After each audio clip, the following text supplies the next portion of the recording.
The sound of a bygone era plays on in Worcester thanks to one man's lifelong passion We had the idea to and another man's vision of the future. In the 1920s and 30s, Wurlitzer theater organs provided the soundtrack for silent films. Today, this piece of hidden history has come back to life at the Hanover Theater. Originally, there were about 10,000 theater pipe organs. Now there's only several hundred left. Donald Phipps is the reason this instrument survives. When someone's trying to be humorous, they say, I'm an organ donor. He's chased this passion since a day trip with his aunt as a child. I loved pipe organs, started at 5 years old, and one Sunday she took me into Tremont Temple Baptist Church where there was a big Cassavant organ, and from that day on I was going to work on organs.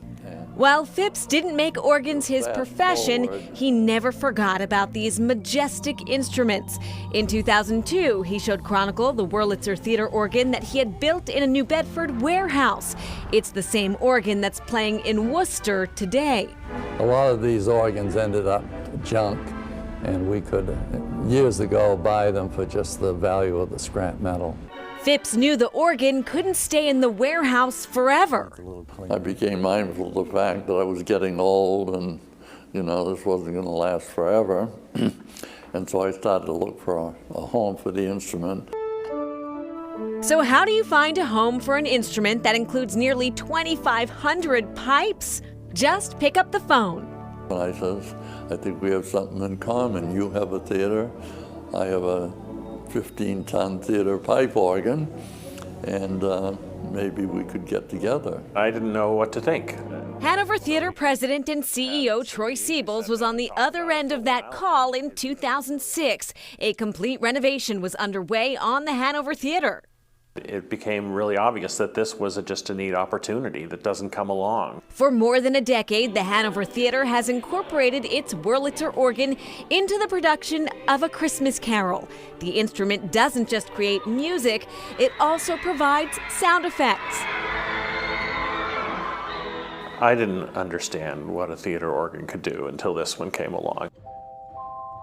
It's magical. For both Siebels and Phipps, the power of the instrument echoes beyond the theater. I love being able to say that we retained and kept this amazing organ in front of audiences.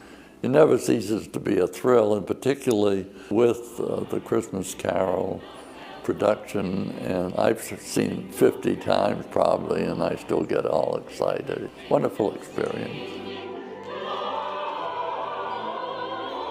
Just minutes down Main Street, a vacant building is a reminder of mid-20th century Worcester. 50 years after the closure of Denholm and Mackay, a dedicated collector is sharing a treasure trove of memorabilia. Anything related to Denholms, I try and safeguard, for future generations. The department store has come back to life inside the Worcester Historical Museum. Guest curator Chris Sawyer has been accumulating these pieces for decades. He worked with exhibit coordinator Vanessa Bumpus to transport visitors back in time. It started when I was 13 and my grandmother pulled the box of Denholm's memorabilia out from underneath her bed, and I was fascinated by it. My grandmother started with Denholm's in 1947 as a stock girl, and she worked there through the closing, 1973. At the time of closing, she was an executive vice president. She took me into the building in 1984 when it was being converted to offices, so I got my last glimpse of what a luxury department store was like. And I was hooked ever since. The first item Sawyer added to his collection is here, a store directory. Just seeing things that you don't see anymore in department stores. You don't see stationery departments anymore, gourmet shops.